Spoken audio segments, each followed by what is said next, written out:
Yeah, we can roll if you want. I think it all sounded good. Yeah, we're going. We're good? Yeah, rolling? We're good. All right. Yeah. Let's get into it. So, that video. Where do you want to start? You want to start with the Ohio thing? Yeah, that's fine. Or do you want to? Let's get into it. It's terrible. Yeah, scary. Obviously, well, we'll start with this video first, huh? Yeah, bring one up. Yeah. I know. From commercials. Yeah. Can't get away from them, huh? No. Hey guys, so I'm here at Leslie Run, and there's dead worms and dead fish all throughout this water. Something I just discovered is that if you scrape the creek bed, it's like chemical is coming out of the ground. Can you come here?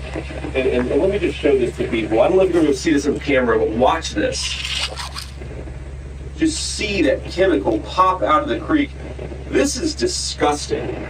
And the fact that we have not cleaned up the train crash, the fact that these chemicals are still seeping in the ground is an insult to the people who live in East Palestine. Do not forget these people. We've got to keep applying pressure. That's how we're going to fix this problem. Thank you. So the other video we were looking for, but all of a sudden you can't find it. There was a woman that threw a rock in the water, and within 5, 6, 7 seconds, there was big bubbles of just rainbow-colored chemicals all over. It was actually a lot worse than the video with the guy with the stick. For one, it was deeper water. Yeah, it's weird we can't find it. Yeah, it's just gone. I don't know. Yeah. Oh, here we go. Look at this. Did you find it? Yeah, I found it. Let's, Yeah, here we go. Man, look at that. Watch this. Watch, wait for it. Wow. Look at that. Look at it. Look at all the It's different all on the colors. bottom of the creek bed.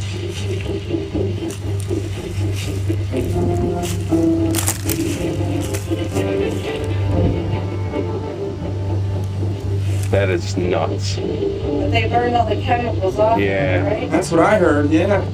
Water's safe, you know. that guy Maybe sounds off the eerily top. like me. Yeah. There's more colors in that than there is in the new gay pride trans flag. It's just, that's crazy, man. Yeah, it is. That is ridiculous.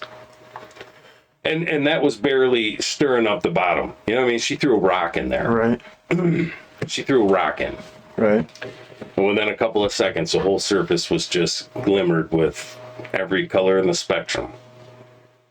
Huh. What do you think about it? What do you think's going on? I think it's really... I think it's a very dangerous situation for anyone who is close to that. Anyone, you know, you don't even have to be close to it because it's in the water. You know, it's in the Ohio River. It's the whole. I looked at a map of the watershed, and it's going to impact a lot of states, not just Ohio. You know. That's what I'm hearing. Yeah, they have a map. That shows, like, you know, the river systems, the tributaries, and yeah, I don't know. You know, when a lady goes out in her backyard the next day and all of her chickens are dead, like, come on, guys. Oh, I should. Yeah, I should. Yeah, show that video. And I'm sure a lot of people probably already seen it, but, you know, for anyone who hasn't, it was terrible. It's just terrible. Yeah, there's something definitely going on. I mean, obviously, you don't. What I mean by that is, you don't have that kind of. You don't have that kind of train. You don't have that kind of accident with chemicals being spilled and not expect some kind of environmental impact. But the fact that they're just playing it off like everything's fine and safe. There's a lot of people that's screaming that you have to buy a Prius and you can't use a gas range anymore because of Mother Earth. Where are they now? You know? Now, we told you about that strong scent and the air quality is safe. First News reporter. Oh, this is She terrible. joins us. When she went, could be why her chickens are now dead. So I walked up to the cage, and this is what I found. Amanda Brashears was going to feed her 5 hens and rooster this morning when she discovered them all lifeless, practically in the same position, with no signs of a predator entering their enclosure. I'm beyond upset and quite panicked because they may be just chickens, but they're family. Brashear says her chickens were alive and well yesterday. She believes the smell following the detonation of the train carrying chemicals that derailed in East Palestine is to blame for her birds' sudden death. My video camera footage shows my chickens were perfectly fine before they started this burn. And as soon as they started the burn, my chickens slowed down and they died. If it can do this to chickens in one night, imagine what it's going to do to us in 20 years. Officials have said that the smell wasn't 20 years. That's what I was about just gonna 20 say, days. 20 years. 20 days. All the dead fish in the creeks. I mean, I know you've seen those videos too. Just thousands of dead fish. There's all kinds of dead fish in these creeks. And they got videos of it. Well, I think you hit on a good point too, right? Like, where are all the people? Yeah. The environmentalists on this. Mm-hmm. Where's everybody at? I mean, and leading this hour, confusion and uncertainty in East Palestine, Ohio, after the toxic train. A lot of dead fish. Hi guys. did I skip videos? You might have. My bad. There's reports of birds, like not just chickens, but like birds that fell out of the sky. Really?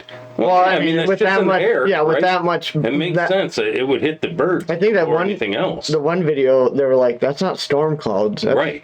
Yeah, it looked like a plume from a nuclear explosion going up, and you could see it looked like a storm cloud, and the whole sky was just black, and it was from that. Like they showed pictures of it from space. Oh, did they? Yeah, you could see that from space. This is going to be particularly important. There's no way that this is not having some sort of just terrible environmental impact. I don't know. 500 fish in the state. I'm not a scientist, following the train derailment. These people saw the planes from their homes. They go to a creek and there's a bunch of dead fish floating around, and that's not good. Right. No, it's definitely not. Then I think if we, people could agree that a lot of chemicals got burned and put into the air and is falling back to Earth in either particulates or mixed with, rain, right? What I want to know is how long does it take? How long is this impact going to last? I mean, before these chemicals break down and they're not dangerous? Not being left in the dark. A year? Change is new technology that helped helped avoid 24 million outage minutes last year. Consumers Energy, At the a force docks for and you, a just in force the of area around change. here. Right, exactly. And how long has that been here? Yeah. And even after they've cleaned it up, it's still here, Contained in 5. So is this, and this is Ohio. They grow a lot of crops in Ohio. Couple saw dead hours. I don't want to eat no damn corn from that place. Groundwater. Including his livestock. I mean, what about It's safe. beef farmers? Is this shit going to get mixed into the food system for the whole country? I would love to think that they would at least label it, this came from Ohio, but they won't because no one would buy this shit. Right. Yeah, this is terrible. And I don't know, where are all the environmentalists? Like, they should be all over. This is one of those things that everybody should be able to agree on. Yeah, it's you would bad, think. and we want it fixed, and we want to know exactly what was put into the air, the effects of it.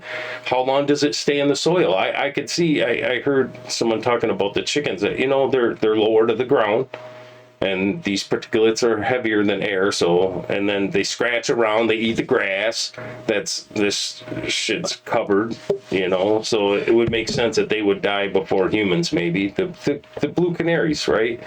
They would send the canaries into the coal mine. Yeah. But I think they have to answer for this. Like, honestly. This whole bullshit. No, it's fine. You know, we burned it off. It's not fine.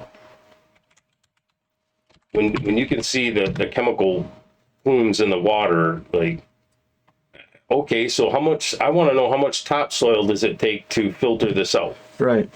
Well, 6 feet of topsoil? I mean, anyone that has a well that's deeper than 90 feet, are they okay with this? Or will this bleed that far down?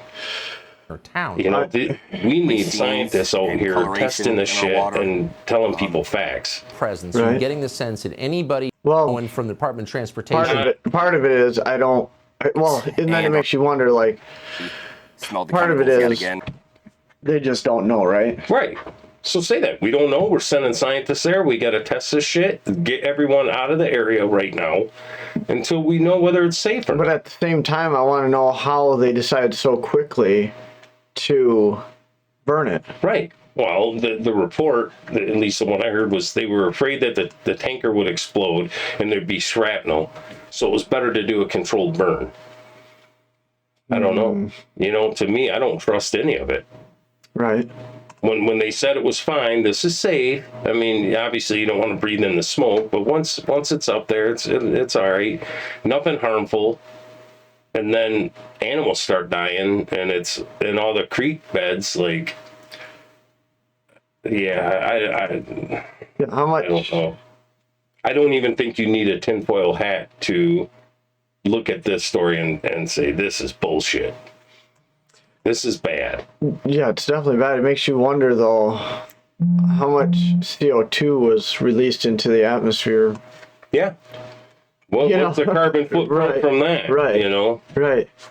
And Tell me I can't buy a gas range, but, you know. Like you said, where are the environmental? Where's the Hollywood assholes that, you know, want to tell me that I got to ride a bike to work or I got to live in a city while they fly around in their private jets? Why don't they fly a private jet down to Ohio and make a stink about this? Help these people out. Right, because it looks bad. It looks real bad. And it sounds like it's fairly small population in the area. Yeah, it was like 5,000 in that area, but the problem is it's in the water. So wherever that water sheds, you know, those chemicals get washed downstream, just like the area we're in with the dioxins. How far, you know, that particular river that was terrible and filled with that emptied into another river that was just full of dioxins, and it was all from the runoff of this river, you know. So this is bad. They got to answer for this, and none of this, you know, blowing smoke up people's ass, for lack of, you know, better term, but like, you got to be truthful about this, because these people could get really sick from this. They could die from this shit, you know. Yeah, there's obviously a lot of questions, and it's taken a while for the information to slowly trickle out. Yeah. And there's no clear answers. Like, well, we're testing. It seems fine. Now you're talking about the water quality, but what about the people that are downwind from that plume? And how far does that carry? Well, you know what? If I was downwind, I would be going and staying with a friend or a family member somewhere not downwind of that place. I mean, is it still traveling? Is it done? Is it all settled? Or is it still traveling? You know, I don't know. I wonder. I know that dust can stay in the atmosphere for a year. You know, that volcanic eruptions have happened and blotted out the sun for an entire year before it all, you know, hit the ground and the atmosphere cleaned up. So I don't know. Good These question. chemicals, I mean, I don't know. I'm sure each chemical acts differently, you know, in the atmosphere. Some are probably heavier than others. So the particulates they're gonna fall to the ground faster. But once it's up in the atmosphere and it's in the jet stream, I mean, what? Remember what was the nuclear plant in Japan? Fukushima. And they were worried about that on our coastline 6 months later, you know? Yeah. Yeah, it just surprises me. Once that shit's up in the air and in the water, it travels. It doesn't. It's not local anymore. It's weird that the coverage is spotty on it. Yeah. It's almost like, well, you know, this thing happened, but it's not that big of a deal. Like, yeah. Probably the biggest, well, what I heard was the biggest natural disaster like this, you know, chemical spill that we've ever had in the country. Yeah. Now, I remember a pretty bad one with an oil spill in the Gulf, you know. Remember all the commercials of Dawn dish soap washing the ducks and seagulls and stuff like that. Yeah. That was a pretty bad one, too. I don't know. It's scary, man. Like, I really feel bad for anyone that is within miles of that place. I can tell you, I worked in a chemical plant, and when there's accidents in them, they happen, you know, there's mechanical failures and gases, chemicals get out. When we had vapor clouds, a lot of times they would knock it down with water. They had water jets, and they shoot water way up in the air and try to knock it down to contain it within the fence line. Really? You know? Mm-hmm. And they were saying in one of these reports that the rain wouldn't have any impact on it. And I'm thinking, yeah, I don't know if that's very truthful, you know? Right. Like, yeah, I don't know, man. Does this shit come down as acid rain now? Like, I seen a video of a car. They had the front end of a car that had driven through after it had rained, and it was like the paint was peeling off the front of it, and like it looked like someone took sandpaper over the headlight. Really? Yeah, it was crazy. Like, it was starting to erode the plastic in the headlight. Yeah, well, God. And I mean, obviously, we got to be really careful with, you know, people throwing fraudulent, you know, someone scuffing their headlight up with you or know, they were already, you know. Sure. That's the problem. Fakes, right?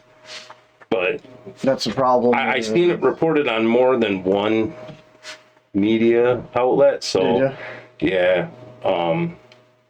I bet that probably is legit. When you look at that cloud, that was nasty. Oh man, I don't know why burning it was better than containing it. I don't know. I guess because they were afraid it was going to explode. You know. Hit my mouth. Yeah. Yeah, you just wonder the effects, and that's the problem is you got one side saying all the water and the air is fine. You got, you know, and then other people going, wait a minute, it can't be fine. I got dead chickens in my backyard and oil's coming out of the creek. And whatever the railroad company is, Southern Norfolk, I think. I heard a report today that they're offering to move people.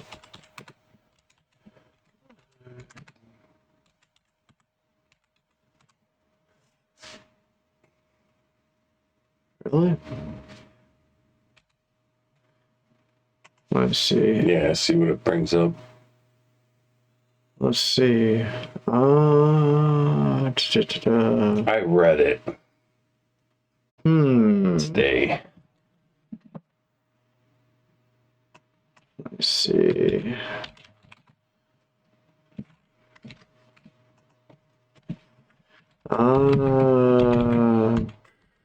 We really need a producer. Yeah, I know it. It'd make this a lot easier. That way I wouldn't have to pause and hear a bunch of dead noise while we're searching shit. What's the name of the company? Let's see.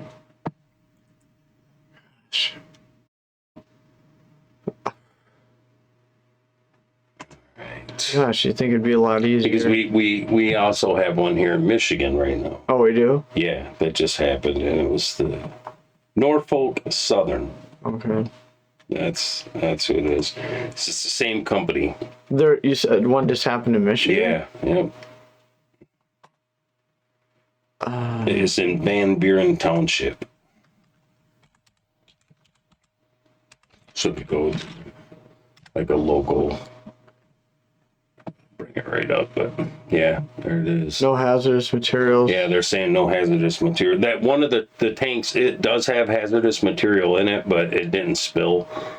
And they got it upright, but it's crazy. I was looking at pictures of it, and some of the trains, like, the wheels are knocked right off the rail cars. Oh.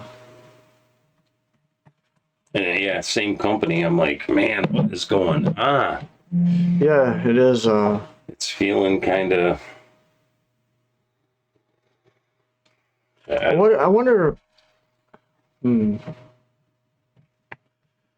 See, I get suspicious when they put headlines like this. That we might as well just bring the guest in here. Yeah, share it. But when the headline says Michigan train derailment, one of more than 1,000 each year, they make it sound like it's not a big deal, right? These happen all the time.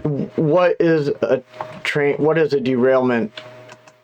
Yeah, what are they considering a derailment? Is what I want to know. Yeah, give us what their definition is. Is it a derailment? One car that a wheel came off the track? Right, that's what I'm wondering. Because these kinds of derailments, I don't know. Yeah, and now they're saying, thousands of balloons are shot out of the sky each year too, and we just don't know about it, so it's not a big deal. Don't worry about it, guys. Well, I didn't hear that thousands are shot out every year. I heard that there are hundreds of them out there. Oh, yeah, we know that there's hundreds of balloons out there because people are testing stuff, scientific tests, measuring magnetism from the earth or weather patterns. So, yeah, there's all kinds of shit floating around out there. But, yeah, I had heard a report, like, we shoot a bunch of them down, and I thought, I don't believe that. I think if that was the truth, we would have heard about it, Just like if there was over 1,000 derailments a year, okay, so why is no one not complaining about this then? If this is the truth, and there's like 1,000 of these, right, every year. I don't think that's the thing. That's what I said about that headline. I think it's misleading because it makes it sound like, oh, well, this is just a common thing. There's 1,000 of them every year. That it is. Yeah, there's 1,000 of them, but how many of them is, like you said? Yeah. Like the caboose back tire slips off the back tire. Yeah, they got to put the wheel back on the rail. Right. In a rail yard, in a controlled area. You know what I mean? Like, I don't think. There's not 1,000 of these a year. Right. We'd all be dead. I'm sorry, I can't say that. We'd all be unalived now. I want to know what actually defines. Yeah, what their definition is. Because, and obviously, everything coming up, Yeah, it's all Ohio, right about that. I'd really like to know. I want to know why it derailed. That's what I want to know. Yeah, I tried searching that and I couldn't find. I have not heard one peep of why. In all the reports I've watched, not one peep of why it derailed. Right, which obviously, you know what I mean. There's all these warehouses that are getting burnt down to the ground. Chickens being called left and right in every country for different reasons. Like, something's going on.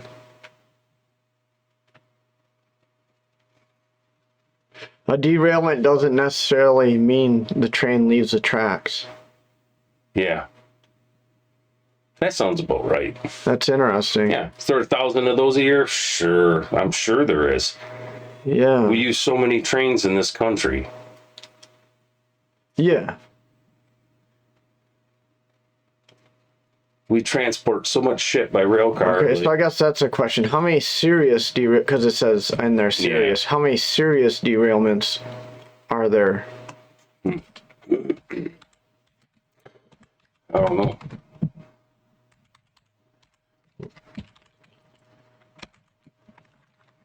I sure as hell don't trust the media on this, you know? No.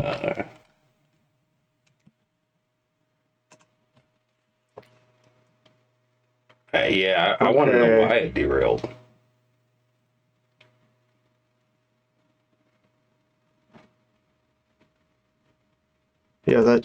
Yeah, and I don't know if they're just, I'm sure there's reasons why they haven't. Mm-hmm.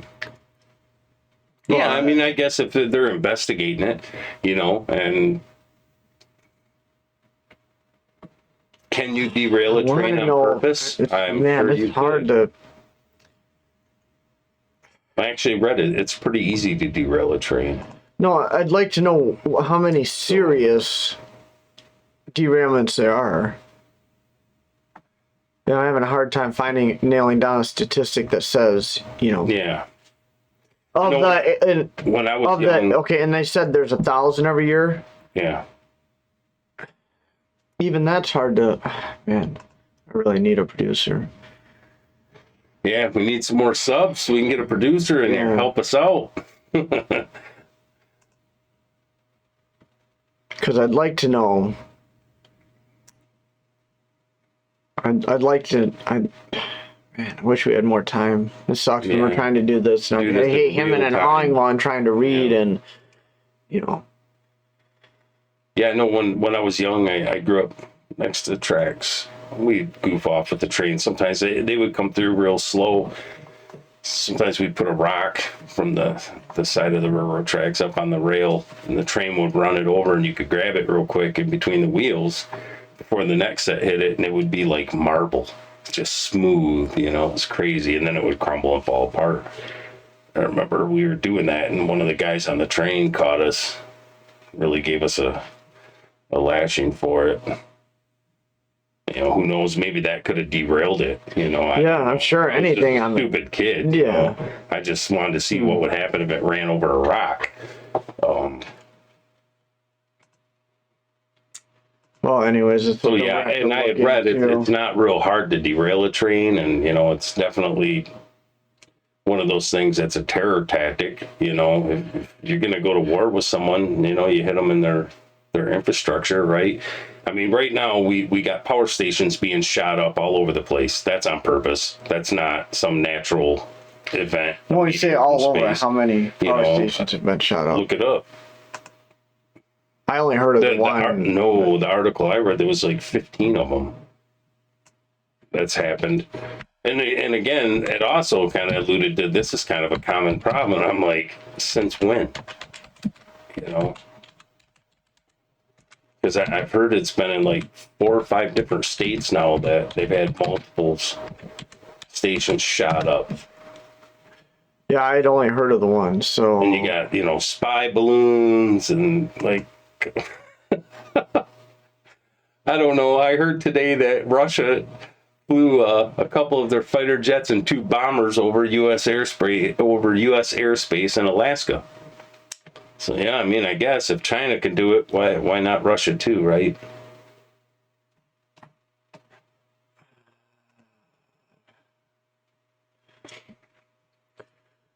Yeah, the report I read, I believe it was 15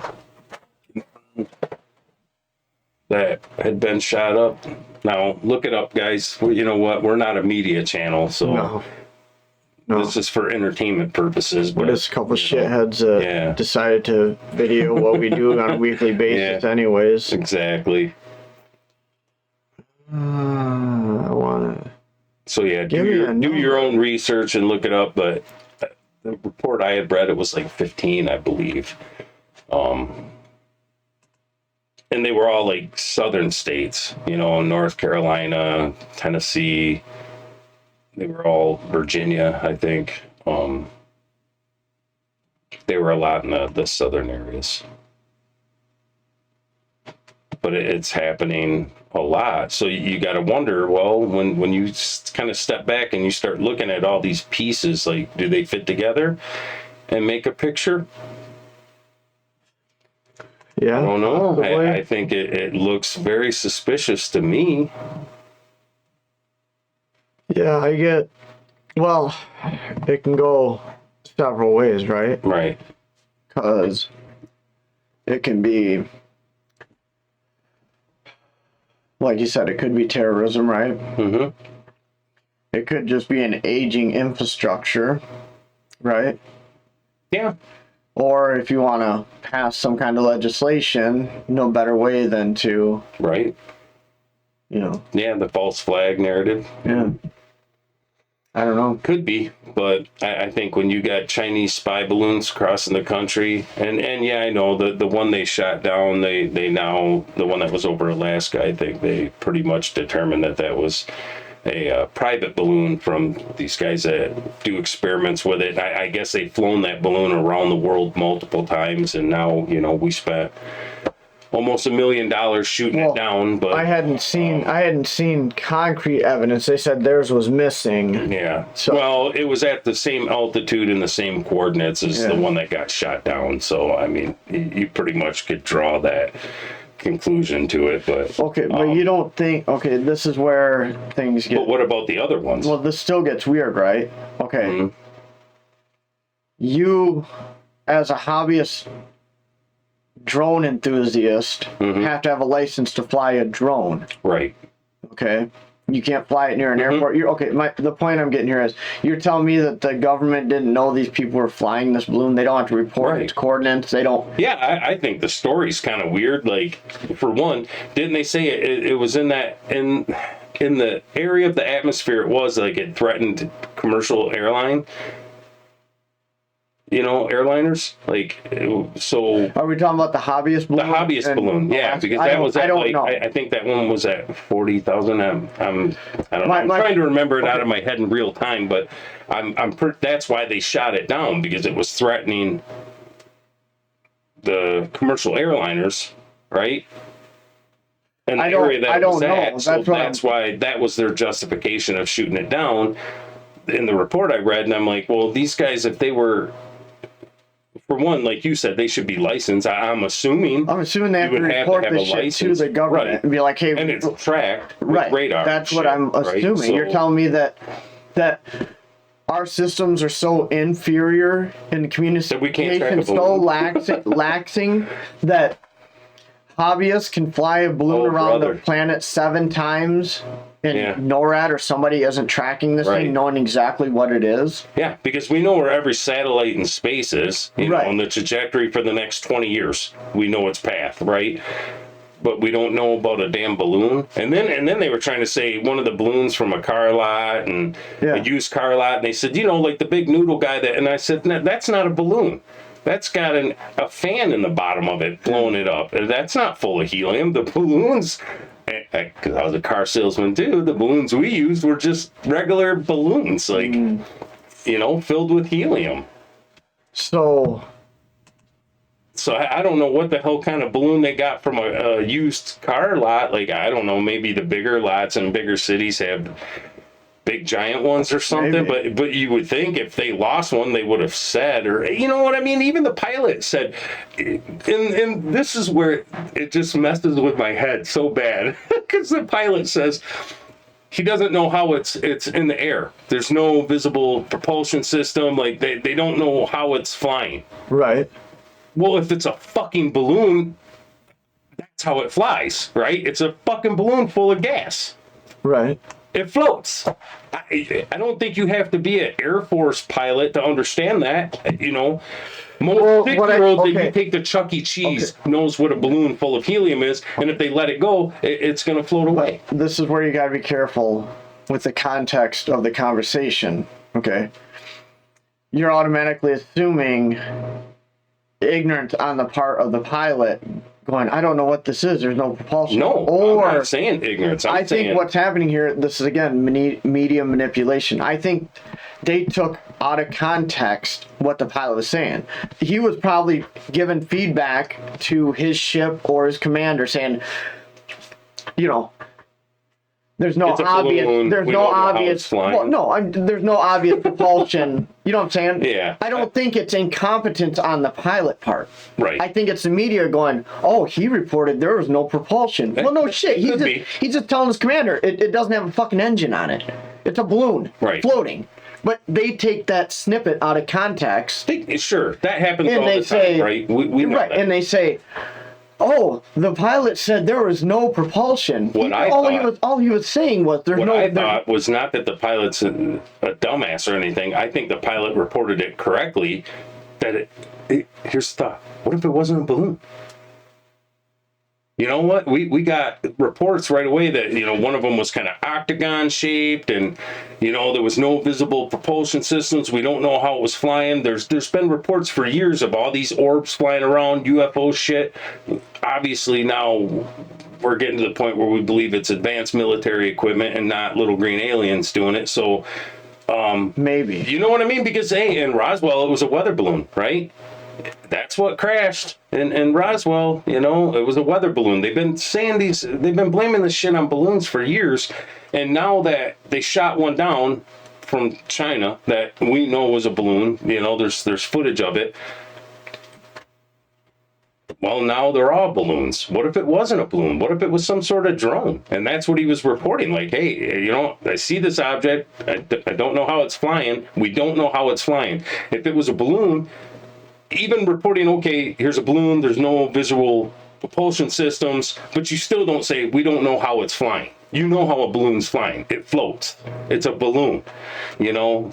I don't think he said we don't know how it's flying. He said there's no visible propulsion system. I think he was saying, like, I think that's what he was saying. It's just a fucking balloon floating in the air that doesn't have any obvious propulsion. It's not under any power. Probably what he said was correct in that they're trying to and you got to paint it as a balloon to hide what it really was, you know, so that there's not a bunch of panic and shit. Because you know what, people started kind of freaking out about this a little bit. You know, like, what do you mean there's all this shit flying around the country and getting shot down all of a sudden? And possibly, you know, or they know this is happening, but they're using this as a diversion from a chemical spill in Ohio. Right, could be to get everybody looking the other way. Yeah. You know what? Personally, I think they're all bad. Like, yeah, I don't know. I think it's all bad. And what if it's all tied together? You know what I mean? Like, what if there's a correlation between all this shit that's in our atmosphere all of a sudden, and this toxic plume cloud that they just shot into space, like power stations getting shot up, warehouses being burnt down, egg factories catching on fire constantly. Look at all these food distribution warehouses just all of a sudden that in the last 2 years were just burning down. And again, I know when you look at the media, it says, well, you know, this is pretty common. It happens. It's just, we're just now paying attention to it. Could be. But man, you got to then say, well, you know, there's a lot of shit that flies around in the atmosphere. We're just now paying attention to it. A lot of trains get derailed. We're just now paying attention to it. A lot of chicken factories get burnt to the ground and lots of fires. It's just now we're paying attention to it. So that's a lot of coincidences, you know, for me to, like, I don't know. Yeah. I know. I get, you know, I know when you, I get it. It's just freaky. It's just freaky. You know, I was kind of happy. I was like, dude, what if there really is aliens? Like, that's awesome. You know, I mean, I grew up watching X-Files. Like, yeah, the truth is out there, baby.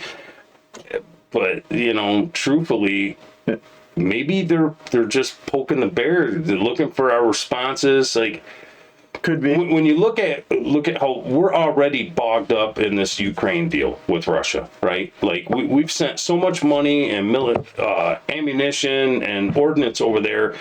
I read a report that we're in danger level ourselves. Like, we can't get the metals to replace this shit that we're sending over there, and we're getting danger low that if we end up in a hot conflict, we're in trouble. It does make sense then that if China's sitting back watching Russia invade Ukraine and us get messed up in there, and our administration's maybe not so strong with this stuff, maybe compromised, you know, who knows, and they want to make their play for Taiwan, I mean, now would be the time to do it. See, even these stories about the Russian fighter jets, you know, yeah, they make it kind of sound like, well, you know, this does kind of happen a lot where they kind of cross over in our airspace, but the report I read was it was 2 fighter jets and 2 bombers. Yeah. My only concern is, so are they posturing? Like, are they just kind of, you know, push? Could you blame them? All right, here, I'm going to take an unpopular fucking path here. We're sending tanks to Ukraine. We have special forces soldiers over there training them. We pumped over what is it now? Somewhere north of $100 billion that we've sent over there. Ammunition. Now I heard that we had actually sent some F-16s over there now. So we're putting planes and tanks in there. You don't think Russia's going to get a little pissed off and push back a little bit? Maybe flex a little, fly over our airspace and say, hey, we know what you guys are doing. Yeah, we're not at war with Russia. I know we're not yet, but we are. A proxy war, at least you would label it that.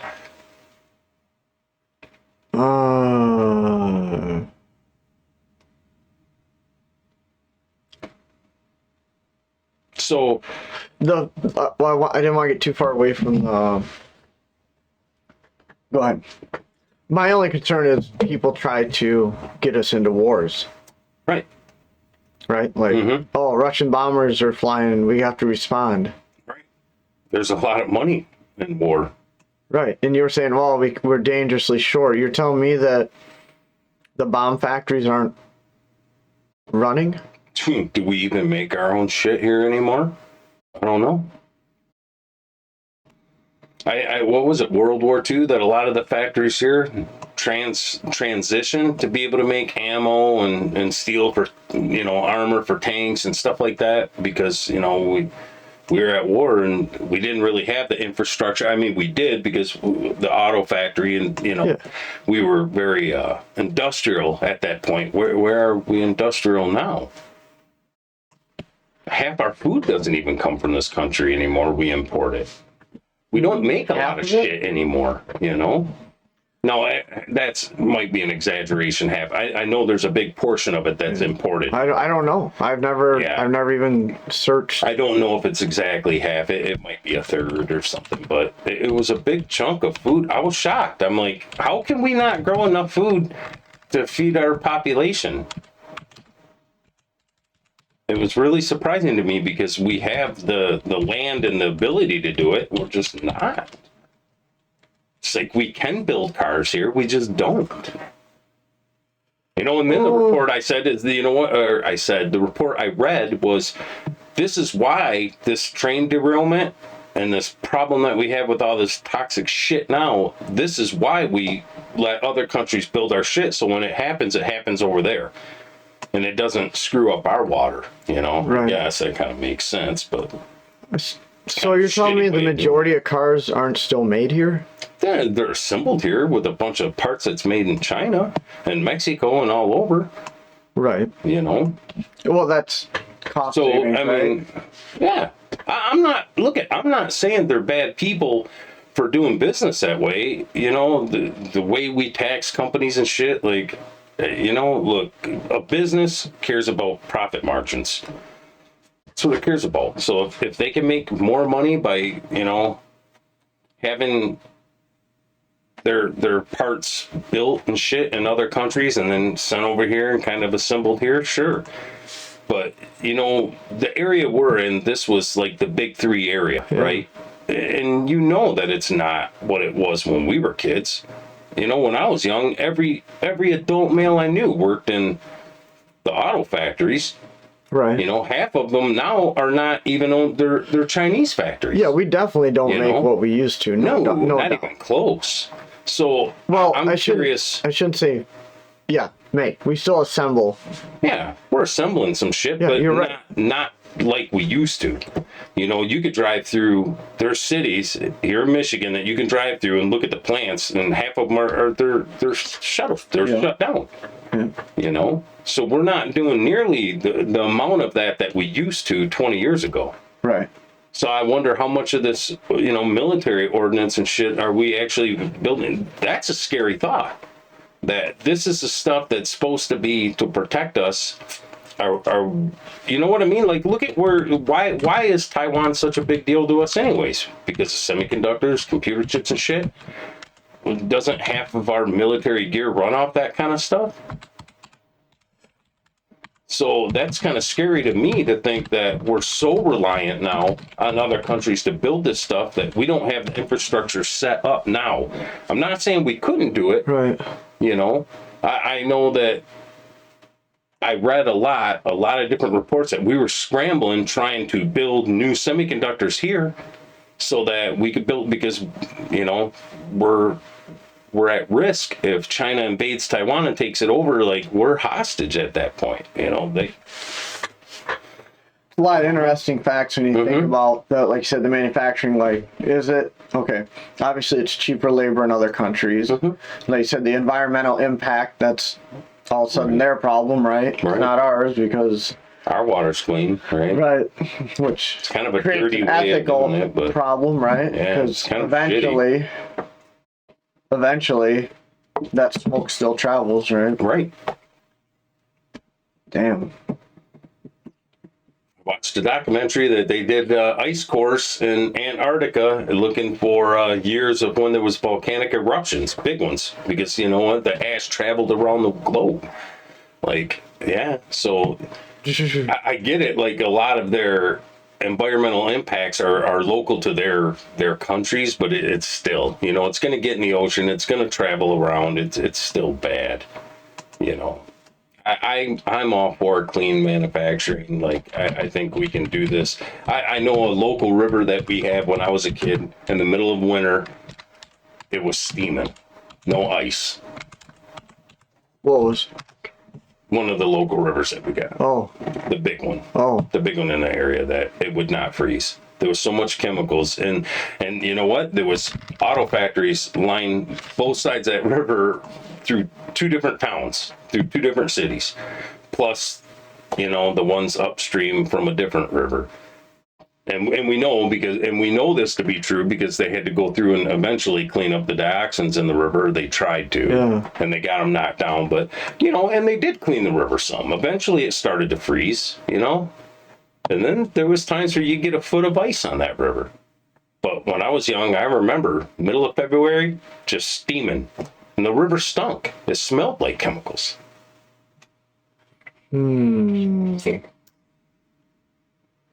was just reading on... I don't think manufacturing should be able to get away with shit like that, you know? Obviously, CNN... Oh, my screen isn't showing all of it, but... Anyways... Yeah, it said the headline was, Ukraine is burning through ammunition faster than U.S. and NATO can produce it. And you know why I not to produce it, but doesn't mean we're running out. The report I read was even our caches are getting dangerously low if we were in a hot war with someone. You know why I tend to believe this, though? Because all the ammo runs that there's been in the last, 10 years? Every time a Democrat wants to take your guns away, everyone starts storing, stocking up, hoarding ammo. And 3 or 4 different times in the last 10 years, it's been really hard to get ammo. They couldn't get the material to build the bullets. They couldn't keep up with the supply and demand because the demand was so high. They were limiting boxes, 2 boxes per person or 1 box per person because people were going there and just buying pallets of the shit. So, yeah, kind of makes sense, and now we're sending so much of that over there that we're kind of low ourselves. They drained our strategic reserve of oil, right? Twice. I think 2 times that they got it down dangerously low. At the same time, when they're telling us we can't drill or frack in our own country, right? Because of environment. So yeah, to me, this administration is ridiculous. Like, they don't give a shit. They don't care. Yeah, I don't know enough about the strategic oil reserve to know. And you know why they opened it and put it on the market to try to hide the inflation and fuel costs, because gas was so expensive, people were getting pissed off. They're losing support. So let's ease it a little bit. And every report I read said it was only going to give you an impact for a month or so anyways. You know, it was just a Band-Aid, just a temporary little blip, and then it would go back, and it did each time. And now gas has come down some, but the report I read was, well, that's because they're starting to open up drilling and shit. You know, to let some of this pressure off, because it was bad. And I don't know, maybe they're doing it on purpose. Sometimes it feels like they're doing it on purpose. You know what? If they're going to divide us on social issues, on racial issues, why not economic issues, industrial issues, like throw the whole gambit, right? Well, I mean, we've talked about that before, the whole divide, right? Mm-hmm. And did you listen to Jimmy Dore on Tim Pool the other night? Yeah. He did a really good, I encourage everybody to go listen to that. That was nothing a great else, just interview. listen to the part where he talks about, dividing us. That was a great interview. Yeah. Fast. I don't know much about Jimmy Dore. I've heard a couple things here and there, but I've heard him a couple of times. When he breaks down the divide and why, it's really good. Yeah, he does a good job. It was a good interview. I really enjoyed that one. So I don't know, man. It's just weird times to live in. I say it every week, every podcast. Just strange time to live. It is.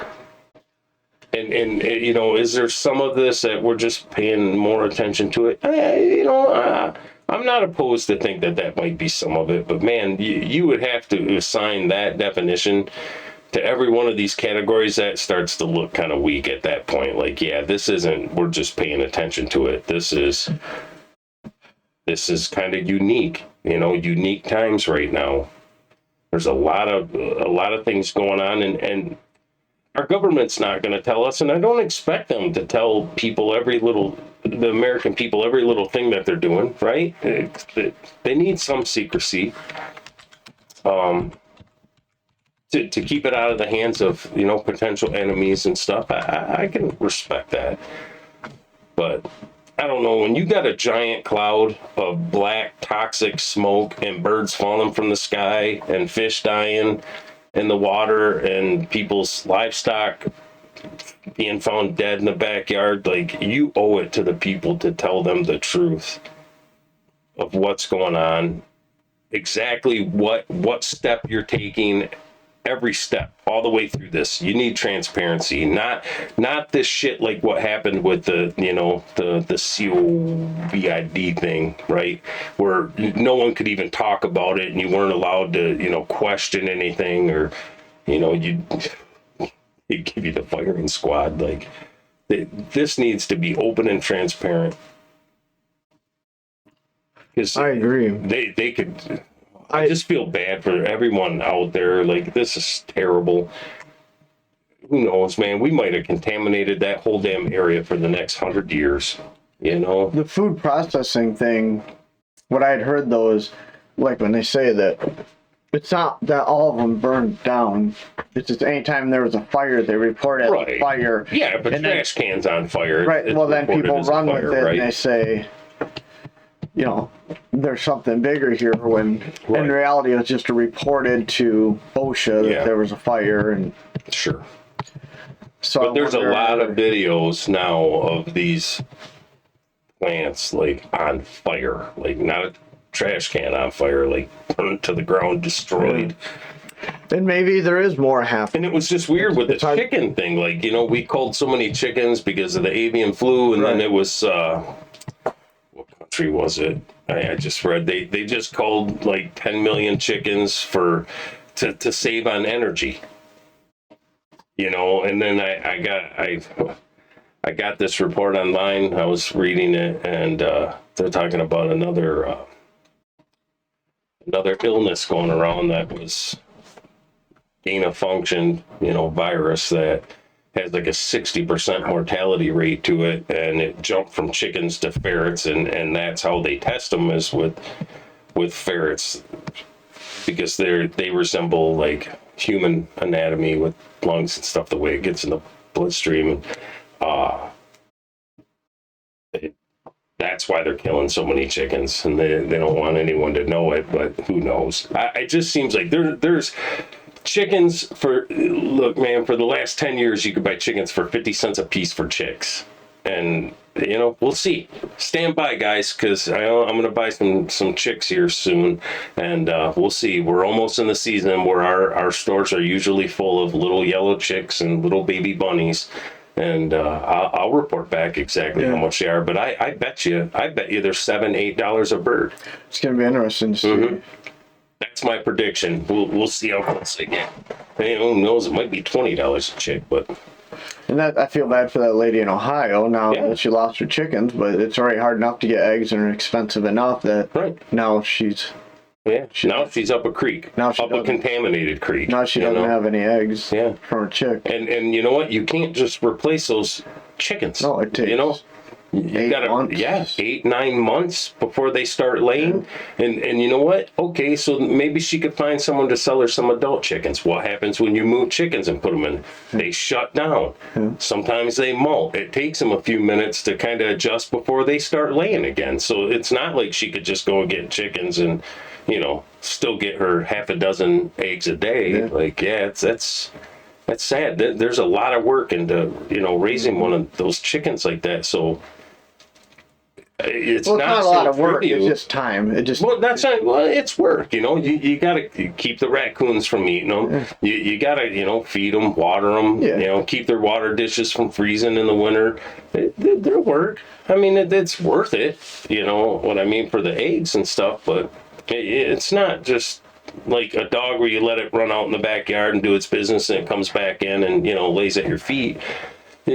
No, but I don't think work with them. I don't think it's any more work. You got to clean but it's still work, And there were people treating it like, well, they're just chickens in the backyard, No, well, you could start depending on them as part of your food source. So I don't. And those chickens might have been 2 years old. I mean, they were egg laying adults. So. How much work did she put in there cleaning out their coops? And, if that was one of their chicken tractors, it kind of looked like it was one of the portable ones where you move it around the yard, and, but I don't know. This whole thing is just crazy. It's sad. It's really sad.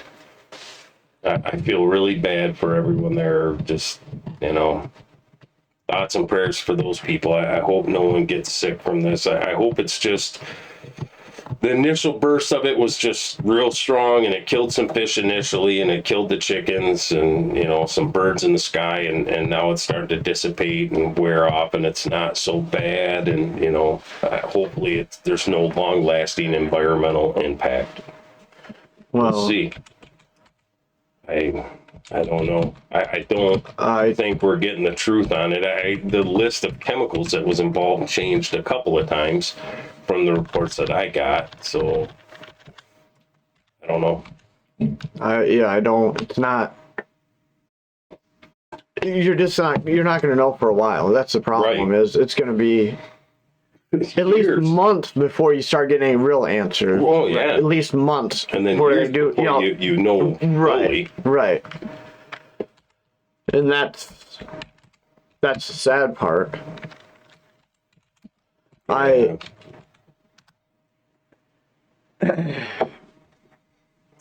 just, it's sad. Because I know the narrative is like, liberals care about the environment, conservatives don't, libertarians don't give a shit about the environment. That's not true though, because, a lot of conservative people are people with, right-leaning views. A lot of them are outdoorsmen and women, right? Mm-hmm. We hunt, we fish, we want clean water. We want healthy fish, we want healthy deer herds or turkeys, I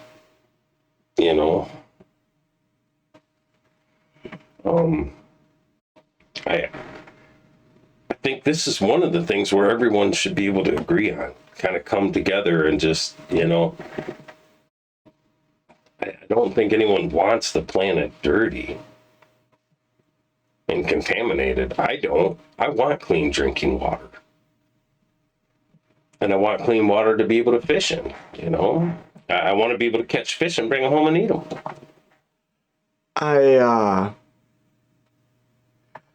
I'm gonna kind of segue away from the train wreck. Yeah. I'm talking about that for an hour. But I heard this study they did on nudging people away from meat. Yeah. And they literally said we are nudging. And they're trying different experiments to see what's effective psychologically. Wow. And they're actually talking about color coding menus and items with meat. They put like a little red dot next to it. So you see the red dot, you automatically assume stop, stay away, bad, you know? And then they put green toward better options, yellow toward... And I thought, they're not even... They're putting it... They're telling you. This study literally said we're trying to nudge. Yeah. We are trying to manipulate you from eating meat and get you ready for the pod and your cricket powder. Right. And it's where it's going. Like, I've said it on here 1,000 times. For the last year that we've been doing this show, I've said it, man. Like, we get manipulated badly. They are brainwashing us. Every part of our life, you know, between racial issues, economic issues, social issues, like, you know what I mean? Like, vegans hate people who eat meat. People who eat meat hate vegans because, you know what? How much do they spend in fuel importing avocados and shit and bananas into the country all year round so that people can have, you know, fresh avocado whenever they want? Like, that's not grown here locally, right? So, like, what's your carbon footprint on that? Isn't that worse than me harvesting a turkey from, you know, the backyard? Like, I don't know. It just seems like everything's divided. Everybody's divided for every reason. It doesn't surprise me at all that they don't want you eating meat. Now, what I can't figure out, and I've been down this rabbit hole pretty far because, you know, like I brought up a couple of weeks ago, Bill Gates buying all this farmland. Why? You know, what the hell is going on? And they're starting to, I seen there was a few schools that were starting to use cricket powder because it's full of protein in the lunches for students. So they're trying to slowly get you used to the idea of eating bugs. Why do they want us to eat bugs? You know, this is what I can't figure out, because it's like initially you hear, well, you know, it's the carbon footprint of, you know, the cattle industry really destroys the environment. It's better if we don't eat pigs and cows and, you know, we eat bugs. I don't know. To me, it's probably like it's just if you think of it like a company and profit margins, it's just a lot cheaper to feed your little worker bees, the crickets, you know, worker bees being us common folk, because they're still going to eat steak. Bill Gates a fat bastard, man. Look at him. He's a chubby. And he's not as fat as me. I'll give you that. But, you know, the guy's, you know, telling me. I don't know. He knows how. I don't know that that's meeting juicy ribeyes. No, it's probably eating McDonald's. I don't care. My point being is he's the one lecturing us. He's a computer guy. Lecturing us, now he's a doctor and a farmer. He's like Jesus Christ anymore. Like, you know, the Messiah. Everyone, anything he says is just the way it is. Why? Because he has money. This means that he knows more than you or me or anyone else. You know, he's just a man. He's a chubby man. What the hell does he know about health? You know, enough to lecture the world or tell me what I can eat and what I can't? Yeah. Well, I'm a carnivore. Sorry. I like meat. Now, will I eat bugs? You know, maybe someday revelation happens. You know, the world's burning. There's nothing left, you know. You got to eat a couple of crickets and some locusts. I guess, maybe. But when I eat bugs, it's going to be because I fucking choose to, not because they make me. I don't know. I don't want to eat bugs. No. I have no desire to eat bugs. As long as there's blue jays and shit, and like, but then again, look at this environmental impact of it. You know, would you eat a bird out of that area now? I wouldn't.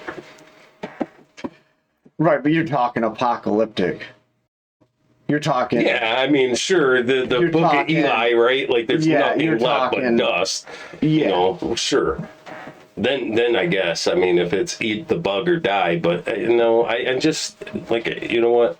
If I eat the bug, it's going to be because I chose to, not because someone made me, not because Bill Gates says I have to while he's eating, juicy ribeye.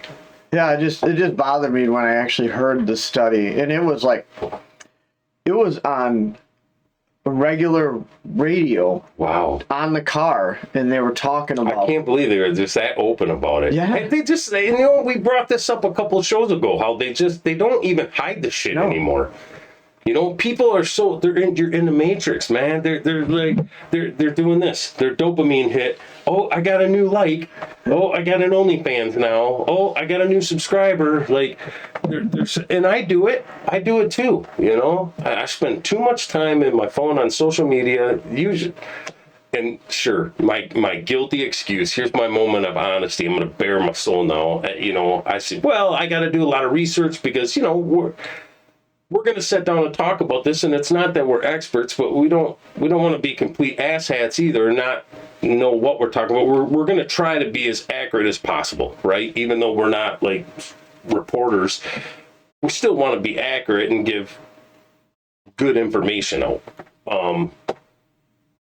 But I mean, is playing on that phone my guilty pleasure too? Sure. I like social media. I like to read this stuff.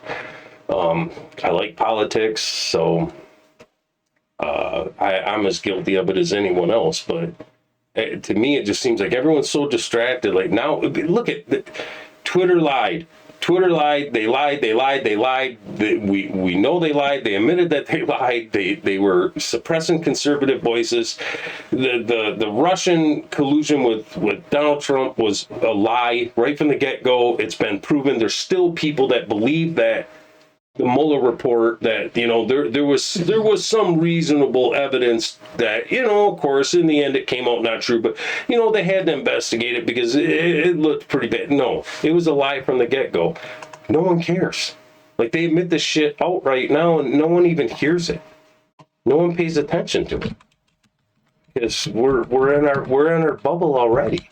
And I wonder if when they talk about us living in the pod, if the pod's not like, it's not a theoretical pod that you're going to live in, like like in the Matrix movie where they were sucking your energy, the heat that you give off your body, and making power out of it, turning people into batteries, but that it'll be a bubble you create yourself, that you're kind of already in it. You already live in that like media bubble every day, between Facebook and Instagram and YouTube. Which I hate to say, because I love the fact that we have some subscribers listening to us, and some people have been loyal, they've stuck with us, and I appreciate that. I don't want people to quit using social media. I want people to pay attention to the other things going around too. That's the thing, though. I think you hit on something important, that people, they hear a headline and they run with it. Mm-hmm. They don't look into it, right? And a lot of time you'll read a headline and then you'll spread that headline like you read the whole article, right? And really you get in the heart of the article, and it's really, it's the headline, right? The time. It just got you to spread. Yeah. It's like Tim Pool just had one today on his show that was exactly what you're saying, and the headline was, it was about the pandemic and the vaccination, the protection you would have from it, versus if you had naturally gotten the illness yourself and built up your own natural immunity, that they were the same. And then you drop down to the next line beneath the headline, and it specifically says, well, we know now that natural immunity is as good, if not even better than, but they didn't put that in the headline. So anyone that read that in the headline wasn't really getting the right information. And then as you read down through the article, like he did, it very much said that, and this is one of the biggest studies they've had so far, I guess, that natural immunity is as good, if not better. You got to be careful the way you say this, although YouTube has loosened the rules a lot on this. So yeah, reading the headline and then just running with it. Like, you know, I know you do the same thing I do. When you get something interesting like that, you try to collaborate it, right? Because in the end, I mean, we're reading media and then we're reporting media, right? That we read.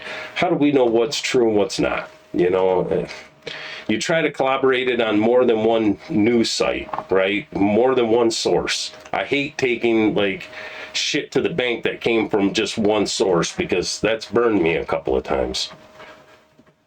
You said it was a headline on his It was one of his videos today. Oh, yeah, it was in one of his, yeah, not the headline. It was in one of his videos. It was about that, you know. I was trying to the efficacy about the getting two. Yes, the natural immunity is as good, if not better, than 2 doses of the mRNA vaccination. Oh, I probably butchered that. I think I said that wrong, but sorry, my brain is just swimming with data right now. Like, oh, there's so much going on. I had no idea what you were even going to want to talk about. I didn't even know what to try to pay attention to this week. There was just so much. You know what we're not talking about? Huh. Documents. Classified documents that Biden had, or the Hunter Biden laptop. We're not talking about none of that shit anymore, are we? So I don't know, man. Maybe Biden did order, you know, Air Force pilots to fly around and shoot out, you know, little balloons out of the sky that some kid let go coming out of Chuck E. Cheese or something, you know. I don't know. I don't know what to think anymore. Let's see. Actually, I can tell you what video it is if you give me just a second, because I watched it. So where's my history? Where'd it go? Right there.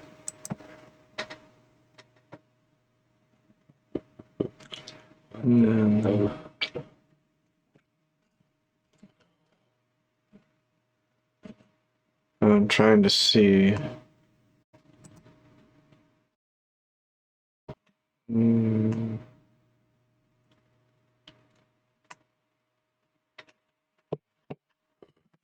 Yeah. All right. So let me look this up. Huh.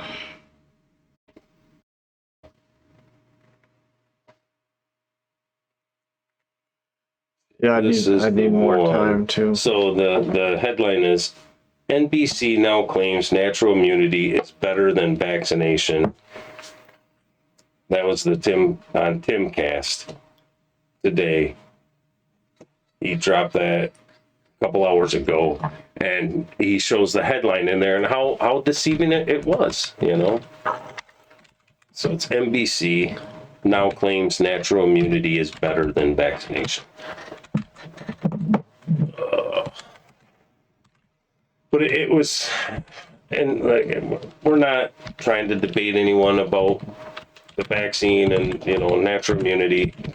The point of this is the headline was deceiving. Right. So if you just read a headline and you don't read the article, and you go into and you want to debate someone or get into an argument about it, you know, good luck. Because a lot of times you're right. The headline is wrong. It does not support the article. NBC News. I want to see how old this article is. February 16th. Yeah, it was one of the newer ones. He said it was, I think, memory serves me correctly, this is one of the biggest studies that's been done so far. From NBC News.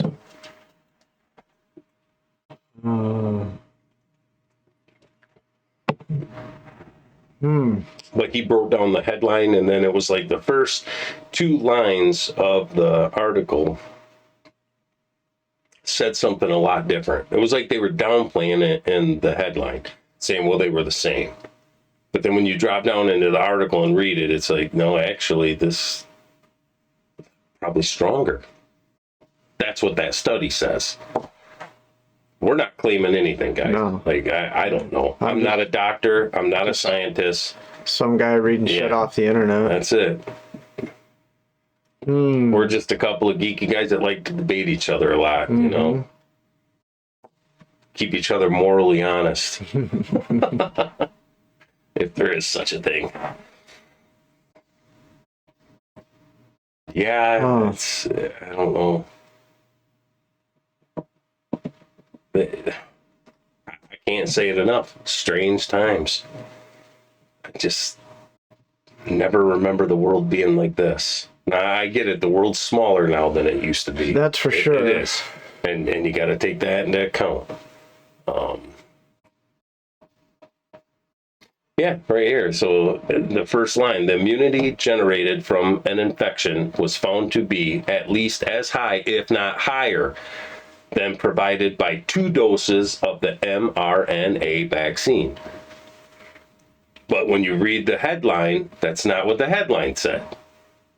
You know, so it is interesting. It is a little, it just substantiates what you said about, you know, just be careful grabbing a headline and running. But I think that's what most people do, right? Yeah, well, we're busy, right? And they want us busy. They want us busy and distracted.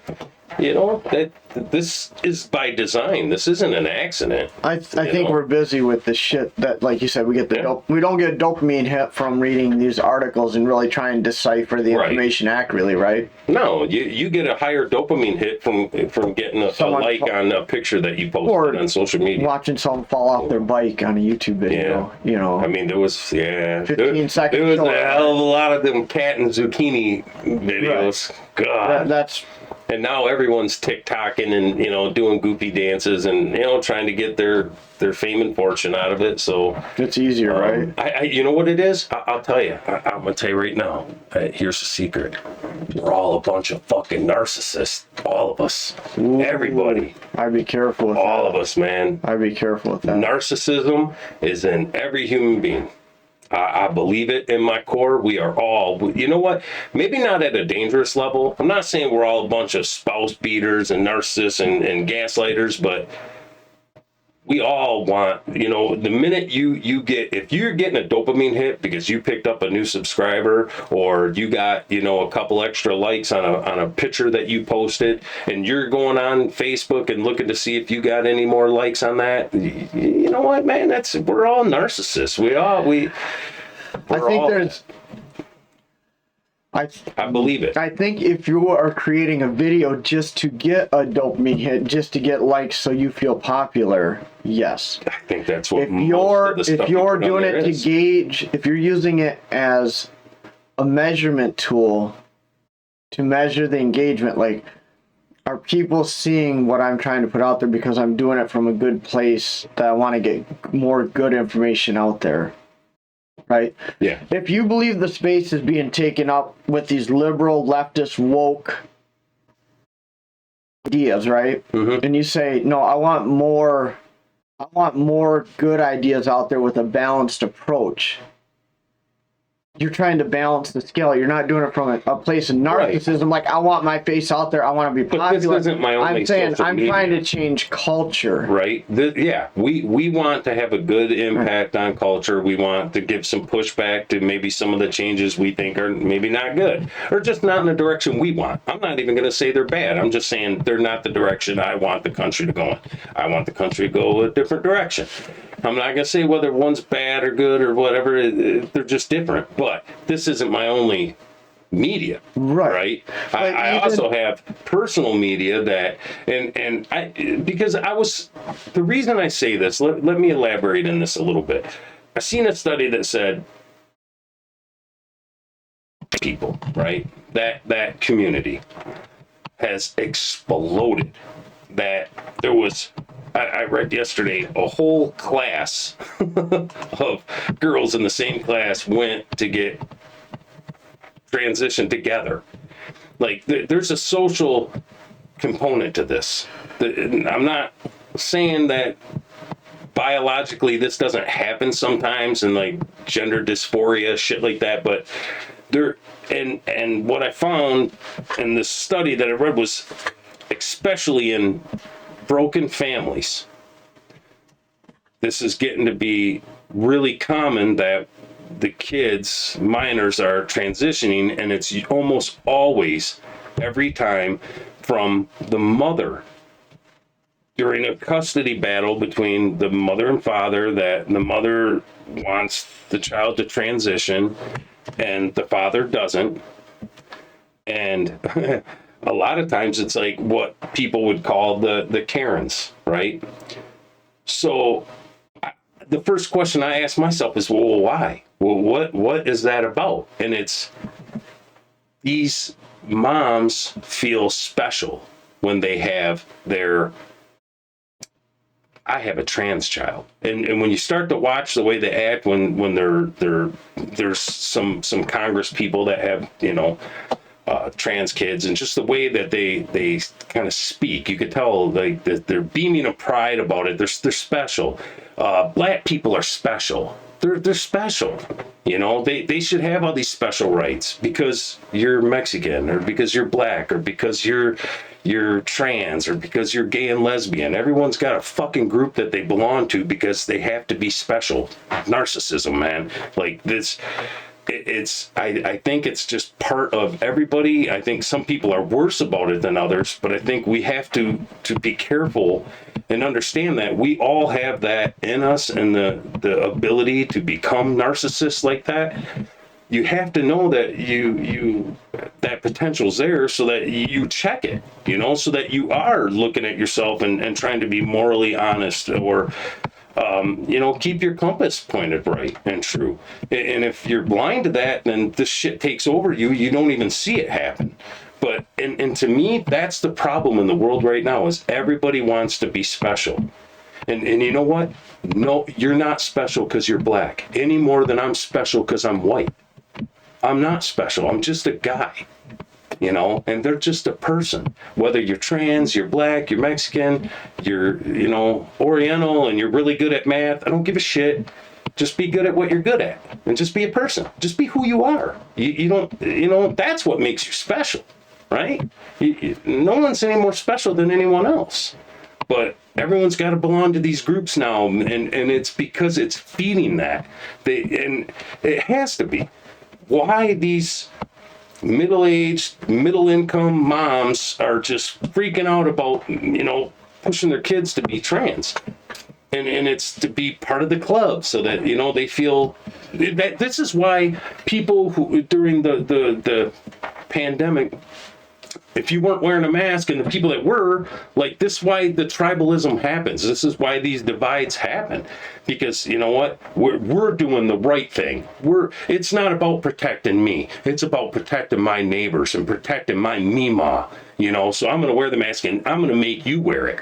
And it feels good because I'm making you do what I want. I'm telling you, man, it all comes down, if you pull all the layers off, peel it back, peel it back, peel it back. I think it's because we're all a little narcissistic, Well, the math thing, yeah, I guess you could look at it that way. I looked at it as you already had people that were emotionally unstable taking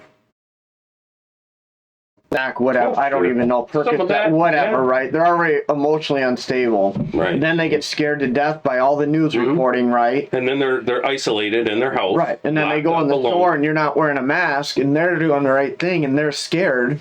I'm sure that was some of it. So they wanted you to do the right thing too, because they were some of it may have been they were just too scared to take their mask off, right? And so they were envious of the fact that you didn't wear your mask, that you had this ability to not be scared, right? Right.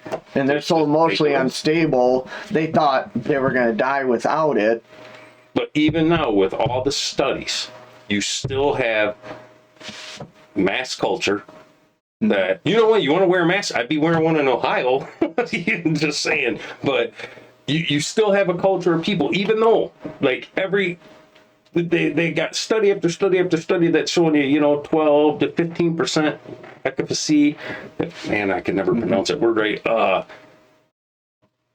wear 2 masks, wear 3 masks, wear a garbage bag over your head. Like, come on, man. It's cultist. And I think every one of us have the potential to fall into these traps. I don't know if the traps. I think initially it made sense, right? You had to do something. Yeah, standing 6 feet apart wearing a mask had to do something. Sure. And initially, I think everybody is willing to make that sacrifice. Hey, we don't know what this is. We don't know what it is. We don't know how it's spread. How far does the droplet go? Does the mask, does cloth mask work? N95s. I mean, you know what? I worked in a chemical plant, and I'll tell you, you did a respirator fit test, and you know what? If you could smell anything with that respirator, the seal was bad. It wasn't working. So a little paper mask over your face wasn't going to do a lot. It was like wearing a helmet when you're riding a motorcycle. Sorry, guys, for all your helmet people. Like, I wear it, but it's comfort measure too. It had to do something because we didn't. Everybody got sick anyways. But we didn't get sick until after we stopped social distancing and stopped wearing masks. Then we got sick.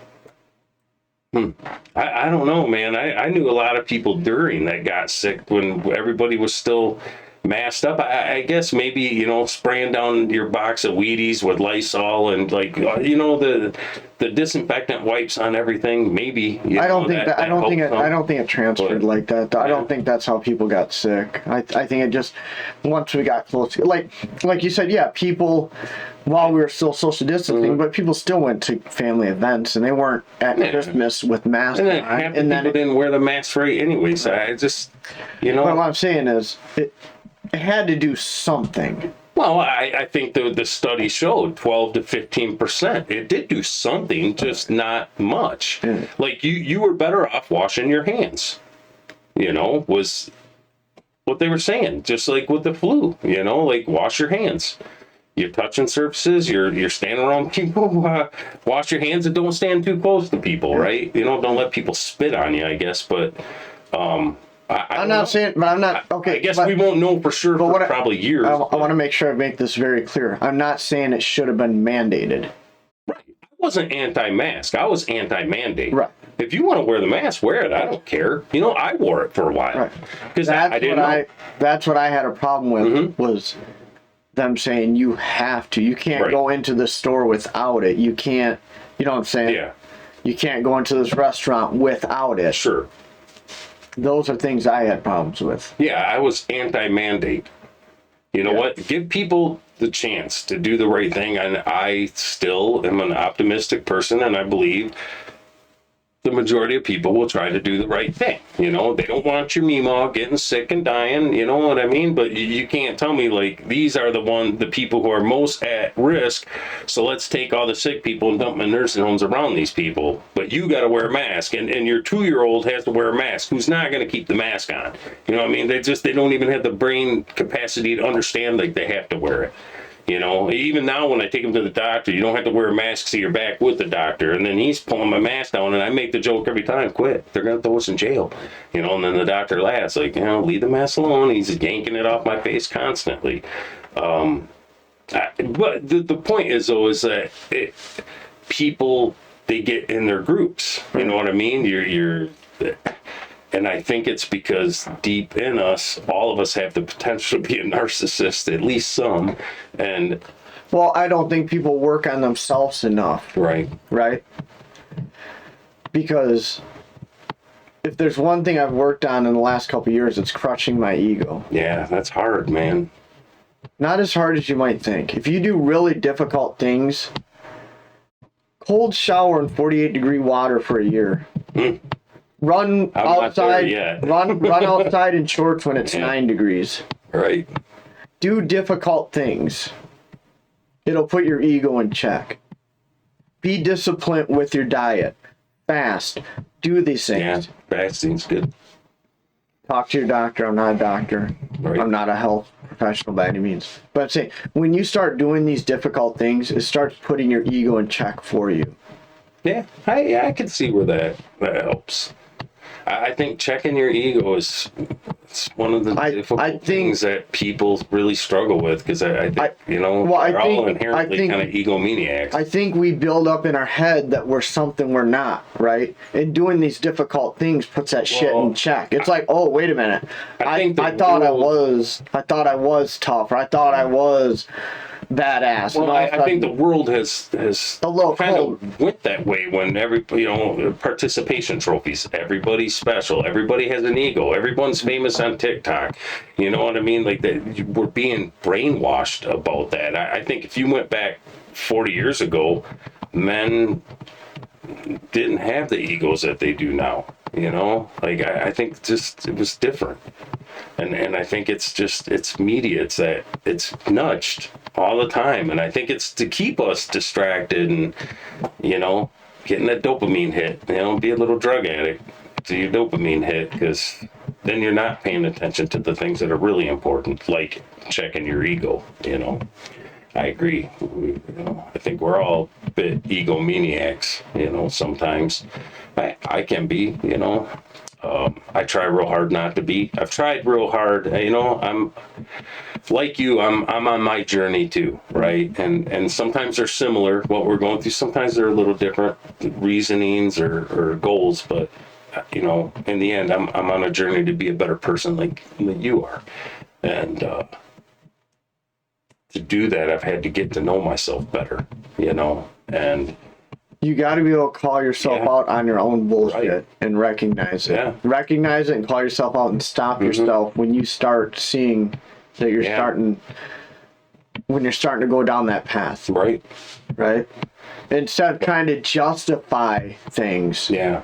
Take a step back and go, why am I really it's the easy way, right? And that's what I mean by it's hard. Like I don't mean it's hard like it's impossible.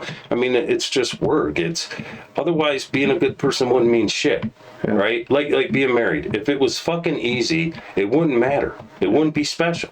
It would take what's really beautiful about the marriage and take it away. It's the idea that it is hard and that you are going to struggle and that you're going to suppress temptations out of love and commitment for that person, to stay loyal and honest and true and to work hard, to be a good teammate. Like that's the reward, it's the hard work that gives you the reward. And I think if being a good person was easy, well, everybody'd be fucking good people then. There wouldn't be any bad people, because, people take the path of least resistance. We take the easy way all the time. So I think being a good person is harder than being a bad person. I think being a bad person's the easy path. I think it's easy to lie. It's easy to steal and to cheat and to have an ego. I think it's work to check yourself a lot, but it's rewarding, and it makes life richer and more meaningful and beautiful. I think that way. I think the more honest I am about the better I get to know myself and my flaws and my weaknesses and what's my kryptonite in the world, right? What's the kryptonite to my Superman? I think life is richer and more beautiful then. I respect it and appreciate it more. It's changed me a lot. It's been a good journey, and I'm not done yet. I still got a lot of work to do, I think the further we got away from religion and God, the more arrogant we got, right? Absolutely. I agree 100%. Even not being able to look up at the night sky and see what's really out there because of light pollution. Yeah, now we look up and we just see what we've built, right? Yeah. Like, oh, look at all man, you see 8 stars and you're like, whoa, look at all those stars. And it's like... No, I'm saying the average person in a big city, they look up and go, oh, look at these massive buildings we built. Look at right. But you take someone a couple 100 years ago when there was no light pollution, they looked up and they probably felt very insignificant, right? Sure. And it was probably very humbling, like, we ain't shit, like, you look at that, we're not shit here. But I think that the big secret... And I think there was a point when people were very God-fearing, which kept their egos in check. Yeah, I think so. Because they knew how small they were, right? Right, and they had to. They knew ego, being sinful and stuff.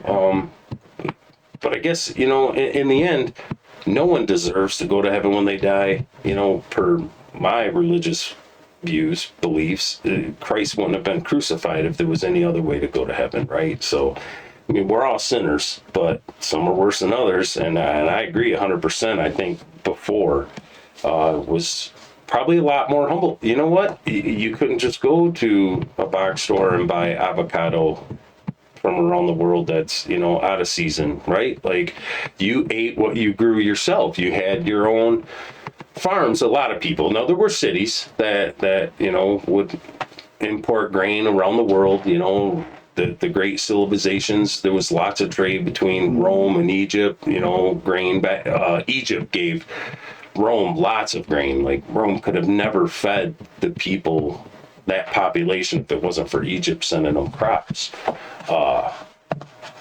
But there was still lots of homesteads, lots of people that, you know what, you were kind of self-reliant in a lot of ways. You know, you had to work hard. It kept you humble. You know, when you grow things and you're consuming them versus just buying them off the shelf, like, you know, we waste so much food that gets thrown away. And, you know, like, I think you're right. I think the more we've gotten away from God, any God that you want to believe in, anything that you just, I think people, when you believe in something bigger than yourself, something that you answer to, right? You have to be responsible for your actions, and that changes everything. And why it is so threatening to other people, I just cannot understand it. I've had that debate even when I wasn't as much of a practicing Christian as I am now. Even then, I had the debate of, you know what, man, there's 10 commandments, there's 10 rules. 10 rules. And why is that so intimidating to people? Like, you know, I get it, you're a non-believer, but why does it scare the hell out of you? Like, so someone lives a better life. Don't steal, don't rob, don't cheat, you know? Like, those are still good tenets to live your life by. So why does that threaten you? Other than, all I can think is, in the end, it boiled down to, you know what? If I'm wrong and I die and it's just black emptiness, right? Oh, well, what harm was done? You know, I lived a life that I tried to be good and responsible through.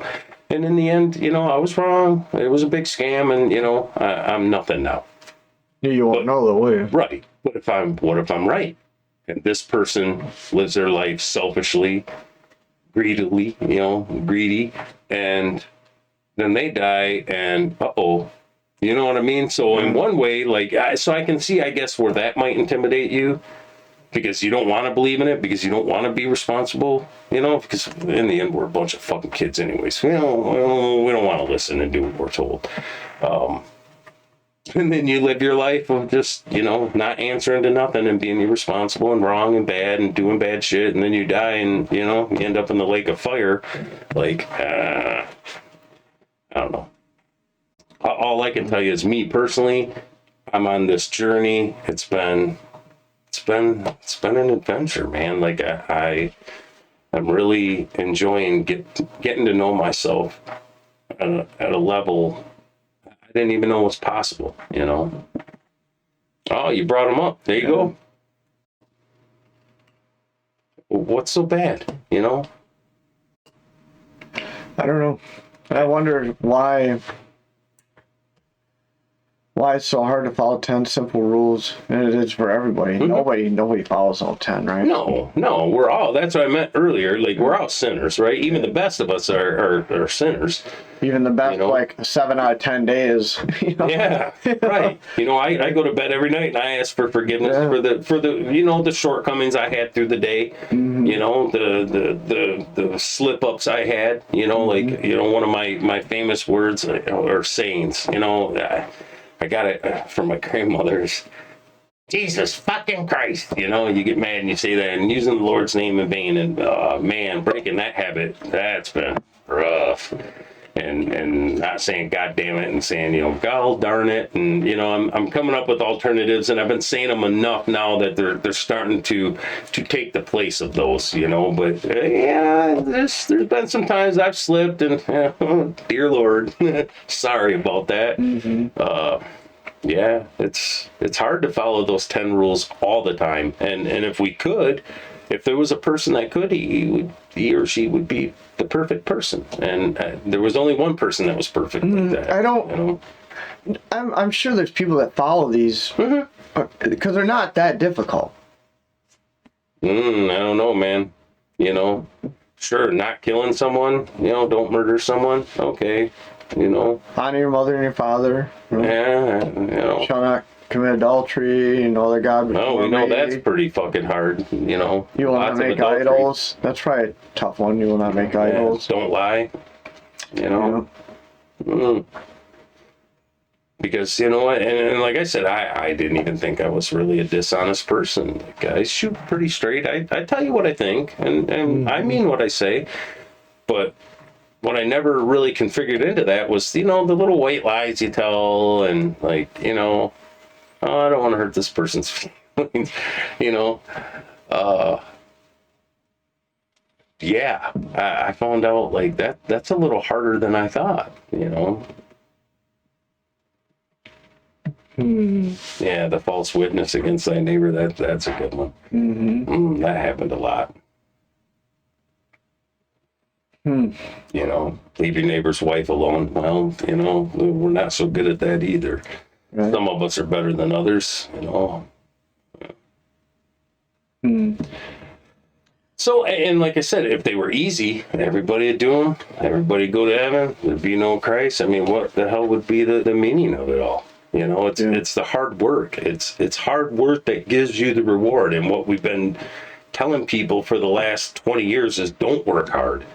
You know, don't work hard in school. It doesn't matter. We're just going to pass you through. They do it on racial lines. You know, you can underachieve.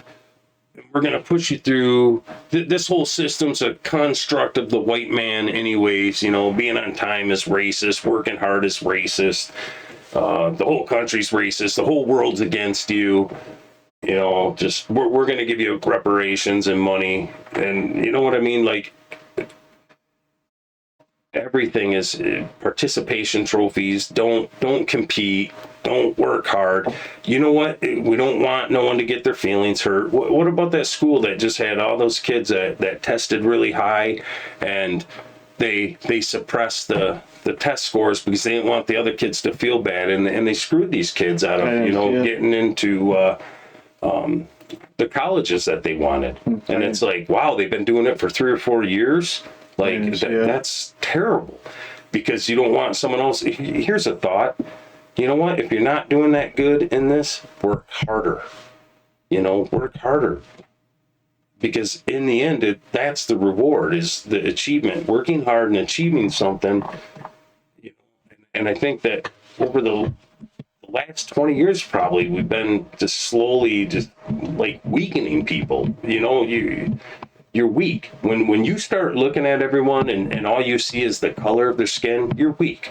When you can't, when you look at being responsible and you know, in your marriage, like you can't do that, you're weak. Like when you want to take the easy way out and just cheat it, like the way divorces are now, like, you know, and I'm guilty of it. Like, you know, I got some failed marriages. But I'll tell you what, I've learned a lot. That won't ever happen again. You know? I think it starts with good intentions, right?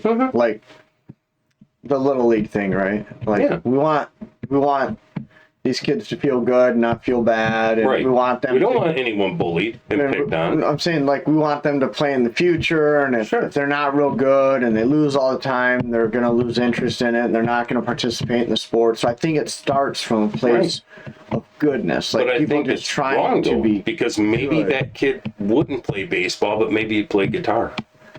Maybe he'd ride a skateboard. I'm not saying right or wrong. I'm just saying I believe it starts. So I think we cheat them when we do that. But yeah, I agree. I think at the if you strip it down to the most basic level, I think in the beginning, it was, look, my kid wasn't, my middle son played football. He wasn't real big. He got clobbered a lot.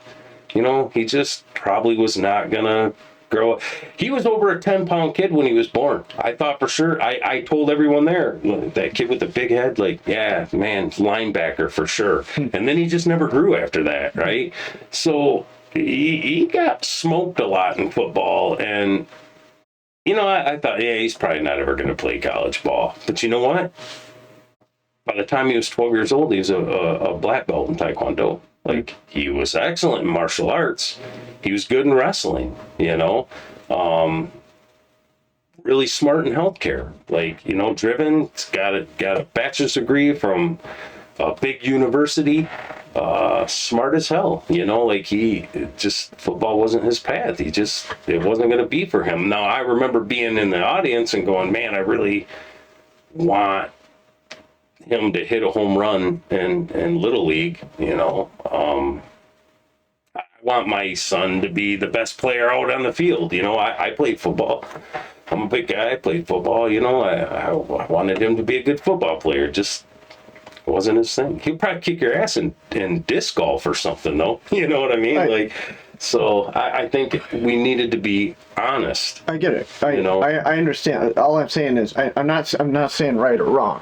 Right. I'm just saying I think it starts with good intentions. Yeah. I think so. I get it too. That's what I'm saying. I felt that way about my son. We ran a race one time, and then if you finished in the top whatever, you got a ribbon, right? Yeah. Well, there were people that were upset that they didn't get a ribbon. It's like, well, it would have made mine less valuable because I put the work in. Right. Right? Right. If everybody just got one, it's like, why, not that I was running for that anyways, but at the end, I was like, oh, cool, the recognition of the hard work that I put in, I was in the top part of... It teaches you that competitive... So there is value, in earning the trophy. Whatever, right? I think so. I think we're robbing. It's recognition for your hard work. I get it. So a successful marriage is hard work, and that's the reward in it. That's what makes it special. And I think you're right, though, to go back to where the further we've gotten away from God and those morals and values, the worse the world is. Like, I don't think you could compare them and say... there's a correlation there, doesn't there? I know correlation isn't causation, but it seems like it's I don't know. It's interesting, I agree. I think, if I think about God and these terms as being the life force, where life came from, the further we get away from that, just the duller life is. It's not as bright, it's not as beautiful, it's not as long. I don't know, not as rewarding. I think the closer you get to the light, the better it is. I think there's something to be said about, like you said, discipline. It's exactly what I was saying, Work hard, discipline, there's reward in that. It sure seems like, and obviously this isn't a blanket statement for everybody that's really religious, but it seems like people that are really close followers don't try to fill their lives with other shit. No. Some kind of contentment there, like I'm good, I don't need to constantly be filling voids with this all these or that. Dopamine hits, you know what I mean? Like, it's weird. There is there's a consistency there. It seems like. No, obviously it's a blanket statement because there's been some very high regarded religious figures that took in a lot of money from people and spent a lot of it, right? Mm-hmm. On nice cars and fancy watches. Spend more on socks than most people spend on a vehicle. Yep. I get there's the business part of it. I get there's some hypocrisy in the statement I made. But people that are truly spiritual and religious, the average person, not just the posers, right? Making money at it, right? It's a job. But the people that are truly spiritual and they're plugged in, like my brother, he's a pastor, and he says, plugged in. The people that are plugged in, they just, you know, and he's always been that way. You know, he's always been happy and peaceful, even in the most traumatic parts of his life, when things just were bad. Like, he always had this ability to kind of walk through it and still greet you with a genuine smile and a hug. Like, it was just his good nature about him that, you know, sometimes I'll admit, like, I was kind of jealous sometimes. Like, we're going through, you know, the loss of our parents. We lost both of our parents when they were young and difficult. It was, they were sick at the same time through a big portion of it, and it was traumatic on us. And, you know, yeah, it hurt. He went through some real hardship with it, but he had this ability. He was so special like that, and he was plugged in. You know, I was more the angry one, right? And just, life was kind of kicking my ass sometimes, and it just seemed like it always got the better of me than it did him, even though sometimes some of the problems we had were the same. We were going through it at the same time, but he just was always, I don't know. It was just wonderful to, you know, there was lots of times I remember watching him in a room and going, you know, he sets example of how you're supposed to be. You know, why can't I be more like that? You know, why can't I be as happy as he is? Even though, you know, he'll tell you he's a man. You know, he has his moments. You know, I've seen him get mad at the kids, frustrated. You know, like, he's a dad like anyone else. But man, he just he bounces right back. Like, and you will never enter his house without a genuine smile from ear to ear and a handshake and a hug. And it's just, you feel the warmth from him. You know what I mean? And it's just people that are genuinely plugged in are just, they're like that. Yeah, they're in a different level, it seems like. Anybody that I've met that you can tell, like, yeah, you can tell the ones that, like you said, are plugged in. They're really devoted followers. Yes. And I'm not talking the Bible thumpers that judge you. Yeah, no, a bunch of water walkers. Not what I'm talking about. Cigarettes, you're gonna go to hell. Well, I'm talking about. They're having the Bible studies with, you know, little boys. So I'm talking about the, you know, just the true followers. It seems like those people are just genuinely, like you said, happier. Yeah. They have this glow around them. Yeah. This just tranquility to them that, you know, I'm getting there. And it seems I'm figuring it out. It seems like wealth finds these people too. I've noticed a consistency there too. Yeah. That's weird. Yeah. The rewards, man, they come, you know. God loves a cheerful giver, you know. So it's not about giving, it's about what's in your heart when you give. It's not about how much you give, you know. It's about what's in your heart when you do it, you know. So I tried, you know, there was a couple of times where I was going to give and I was, and then I absolutely didn't. I said, no, you know what? I'm not going to even give because I don't feel in my heart like this is really genuine. I'm just doing it because I feel like I have to, or, you know, so no, I'm going to wait until I can have my attitude right and then give. So, a lot of levels I've been working on myself, you know, lots of things like that. So it's a journey. It's a journey, and it's rewarding. You know, I'm happy. Good. You know, I am. I'm happy. Things are hard. I'm not saying things are easy right now. They're not. They're hard, but I'm happy, man. You know, I'm starting to figure this thing out, I think. You know, I'm getting my heart right. Well, this started out pretty grim, but it ended on a pretty positive note. You know, that's good. Yeah, I don't think there's a better note than that one, right? All right. Be kind to each other out there. Thanks, guys. See ya.